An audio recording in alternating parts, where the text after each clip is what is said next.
Hello everyone, अस्सलाम वालेकुम। कैसे हैं आप सब लोग? उम्मीद है आप सब ठीक ठाक होंगे, खुशबाश होंगे। मैं भी ठीक हूँ अल्हम्दुलिल्लाह। Welcome back to my channel. और गर्मी किस किस सिटी में कैसी पड़ रही है, ज़रा मुझे कमेंट बॉक्स में ज़रूर बताइएगा। मुल्तान में तो बहुत ज़ोरों की धूप है और बहुत गर्मी स्टार्ट हो चुकी है। यकीन करें कि सारा दिन कहीं बाहर निकलने को दिल ही नहीं करता।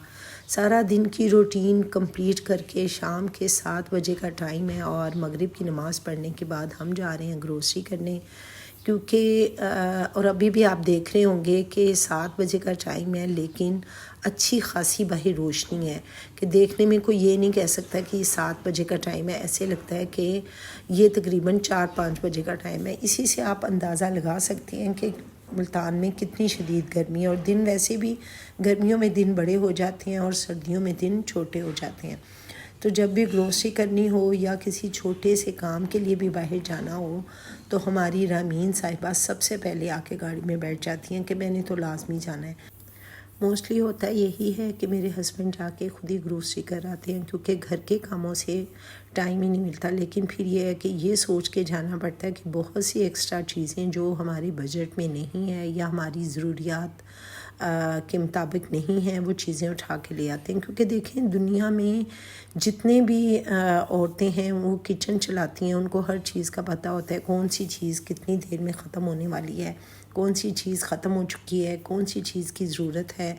और उसके मुताबिक वो अपने बजट के अंदर रहते हुए ईच एंड एवरी मसाला जात हुए, या आपने कोई स्वीट डिश बनाने के लिए कोई मैक्रोनी लेनी है, कोई हैंड वॉश लेनी है।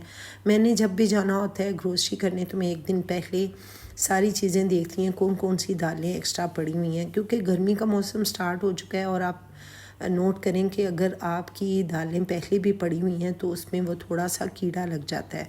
तो जितनी भी दालें हैं या जितने भी मसाले एक्स्ट्रा मसाले हैं वो मेरे पास एक प्लास्टिक की बड़ी बकेट है, उसमें डाल के मैंने फ्रिज में रखी होती हैं। उससे ये होता है कि आपकी गर्मियों में जितने भी मसाला जाते हैं वो जो है ख़राब नहीं होते। तो ग्रोसरी ओवरऑल हमने काफ़ी कर ली थी। बहुत सी ऐसी चीज़ें थी जो बिल्कुल ही ख़त्म हो चुकी थी और बहुत सी ऐसी चीज़ें थी जो हमारी ऑलरेडी थी हमारे पास।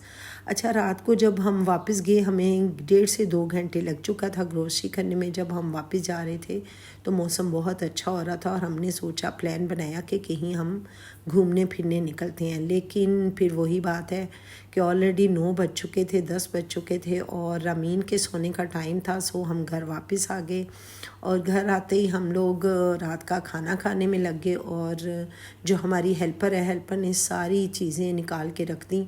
और पहली जो हमारी हेल्पर थी वो चली गई है जॉब छोड़ के, हमने न्यू हेल्पर रखी है। तो इसको किसी भी चीज़ का अंदाज़ा नहीं है कि कौन सी चीज़ कहाँ रखनी है। उसने निकाल के रख दी कि आप मुझे बाजी बताएं कि कौन कौन सी चीज़ें कहाँ कहाँ रखनी है। तो बहरहाल हमारा टाइम था खाने का। हमने खाना पहले आराम तसल्ली से खाया और फिर मैंने कहा कि मेरे साथ खड़ी हो जाओ और मैं तुम्हें बताती हूँ कि चीज़ें कैसी। अच्छा, जब भी ग्रोसरी करने जाना हो, एक तो मैंने चीज़ों को पहले देखना होता है और सेकेंडली जो सबसे मेजर बात है, जितने भी मसालों के जार्स होते हैं जो बिल्कुल थोड़ी थोड़ी सी चीज़ें रह जाती हैं, उन मसालों को मैं वॉश करके एक दिन पहले ड्राई करके रख लेती हूँ। उससे ये होता है कि आप नए सिरे से जो चीज़ें हैं वो, एक तो शीशियाँ, अक्सर आप कुकिंग करते हुए जार को खोलती हैं, ढक्कन गंदे हुए होते हैं और ओवरऑल आपके बाहर से जार भी गंदे हुए होते हैं। तो बेहतर यही है कि आप साथ साथ उसको क्लीन करें। इस तरह आपका किचन भी क्लीन रहता है और आप पे काम का बर्डन नहीं पड़ता कि आप कुकिंग डेली बेसिस पे कर रहे हैं। और जब कभी आपने देखा है कि सब कुछ गंदा है तो आपका टाइम बहुत वेस्ट होता है। अगर आप हर महीने ग्रोसरी से पहले आप अपने किचन के सारे जार्स की, किचन के ड्रॉर्स की सारी सफाई कर लेंगी तो यकीन करें कि कोई भी छोटा मोटा कीड़ा आपके ड्रॉर में अंदर नहीं आएगा। मेरा भी यही होता है कि मैं ग्रोसरी से पहले जब जार साफ़ करती हूँ, जार को वॉश करके ड्राई करती हूँ, तो साथ साथ मैंने, अच्छा, मेरे किचन के जो ड्रॉर हैं वो बहुत बहुत छोटे हैं, यानी कि ये समझ लें कि उसमें ये छोटे छोटे जार ही आ सकते हैं। मैं उनको भी बहुत तरीके से दराज में रखना होता है, जो डेली बेसिस पे जैसे सब्ज़ इलायची होगी, दालचीनी या कोई भी ऐसी छोटी छोटी चीज़ों के जार हैं, वो सबसे ऊपर मैंने फ़र्स्ट ड्रॉर में रखे होते हैं। वैसे तो कबर्ड में भी है, लेकिन आपको पता है घर के मसाला जात की कितनी ज़्यादा चीज़ें होती हैं, इतनी ज़्यादा चीज़ें होती हैं कि ड्रॉर में अलग से छोटे जार होते हैं और बड़े जार अलग से होते हैं। तो मैं इसमें एक लिहाज से चाय की पत्ती और जो मेरी मिर्च है या नमक है थोड़ा सा एक्स्ट्रा मैंने छोटे छोटे जार में डाल के रखा होता है। ये मैंने जो तरीका है अल्हम्दुलिल्लाह मैंने अपनी मदर इन लॉ से सीखा, क्योंकि वो बहुत माशाल्लाह सलीके वाली थी और उन्होंने ये चीज़ें रखती थी। तो मैंने एक दिन पूछा कि अम्मी आप ये क्यों रखती हैं अलग से? तो कहती हैं बेटा कभी ऐसे हो जाता है कि बच्चियाँ भूल जाती हैं, बताना भूल जाती हैं, घर में कोई चीज़ ख़त्म हो जाए तो अचानक से गेस्ट आ जाए तो ये चीज़ें अंदर पड़ी होती हैं, क्योंकि जहाँ 2-3 बहुएँ हों तो हर एक ज़िम्मेदारी नहीं लेती। वो ज़ाहिर सी बात है 5-6 हाथ लगेंगे तो हर कोई कहेगा वो बता दे वो बता दे। तो वैसे तो अल्हम्दुलिल्लाह कभी ऐसे हुआ नहीं। और जब भी न्यू मंथली हम ग्रोसरी डालते हैं तो अगर जो पहली चीज़ें पड़ी होती हैं हम उनको पहले यूज़ कर लेते हैं। ये था मेरा आज का व्लॉग और इंशाल्लाह फिर नए व्लॉग के साथ मैं ज़रूर हाज़िर होंगी। आपको व्लॉग अच्छा लगे तो कमेंट बॉक्स में ज़रूर बताइएगा। मेरी वीडियो को लाइक किया करें, शेयर किया करें।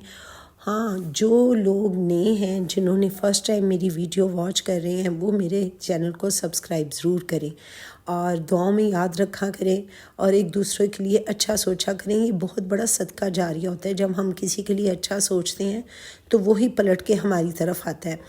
ज़िंदगी बहुत मुख्तसर सी है, इसलिए बेहतर यही है कि आप सबके लिए अच्छा सोचें और खुश रहा करें और अपने आसपास जितने भी आपके रिलेशंस हैं उनको खुश रखने की कोशिश करें।